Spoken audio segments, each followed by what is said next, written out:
So it's been a pretty busy few days when it comes to news around the Ontario Hockey League, and this item coming out just before the broadcast last night that Alan Letang has been let go by the Sarnia Sting.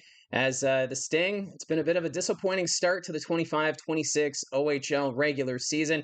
And for general manager Dylan Sika, he says it's not an easy decision, but it is a part of the business. So the Sarnia Sting are now in the process of trying to find a brand new head coach as Alan Letang was in his fifth season with the Sting Hockey Club. He had a record of 121, 136, 21, and 14 during his time, a .474 points percentage. So below 500 during his time with Sarnia. But I think what really kept him around was that great run in 2023 to the Western Conference Final. Still the only Western Conference Final appearance by the Sarnia Sting organization.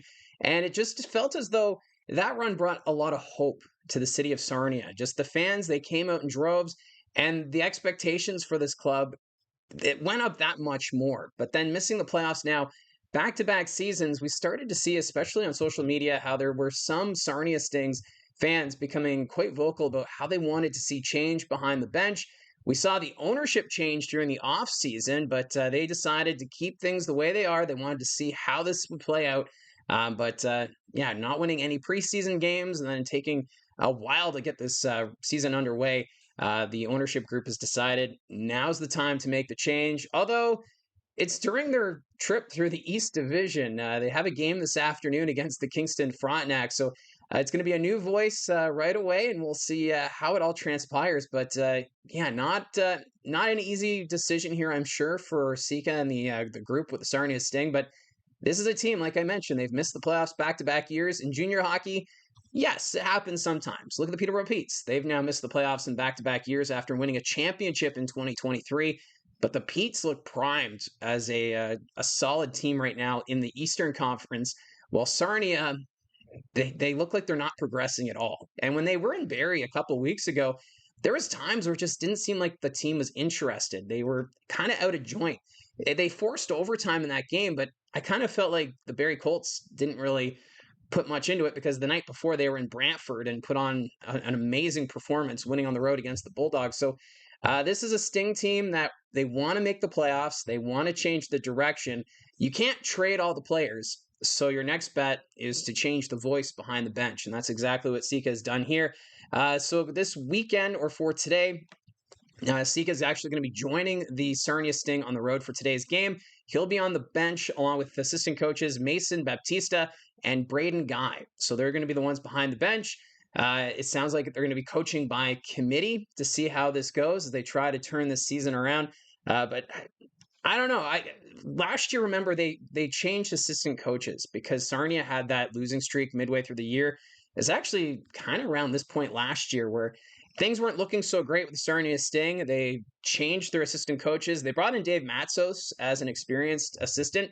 And I felt at the time that Matsos would be a prime candidate to potentially take over as the head coach of the Sarnia Sting. However, he wasn't retained during the summer, and they brought in Baptista and Guy. And now I'm wondering, could Matsos be a guy that's being brought back? He's got OHL coaching experience with both the Sudbury Wolves and the Hamilton Bulldogs.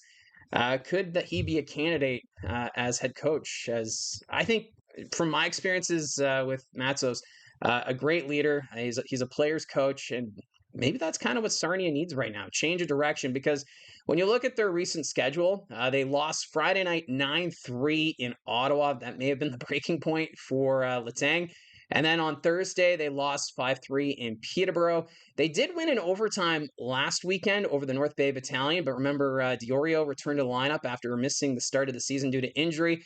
But before that, they lost to Brampton 5-4 in a shootout, but they won 6-4 over Owen Sound in that school day game. So we've seen glimmers of this what this team can do. They played well against Windsor over that rivalry week, and I feel as though this team has that potential to be a challenger. And I mentioned that in the season previews for the Sarnia Sting. I viewed that Sarnia as being a team that could take that leap, maybe being top 5 in the Western Conference standings, but they have yet to meet those expectations this year.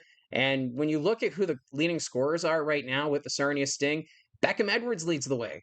He is a solid forward for this group, brings a lot of creativity.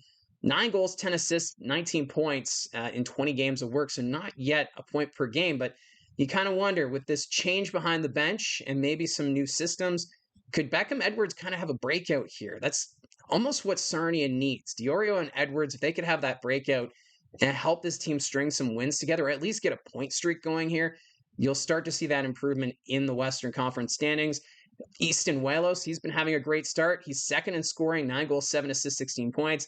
Lucas Fisher, the defenseman, 2 goals, 13 assists, 15 points. Jordan Bax, he's fourth in scoring, 6 goals, 8 assists, 14 points.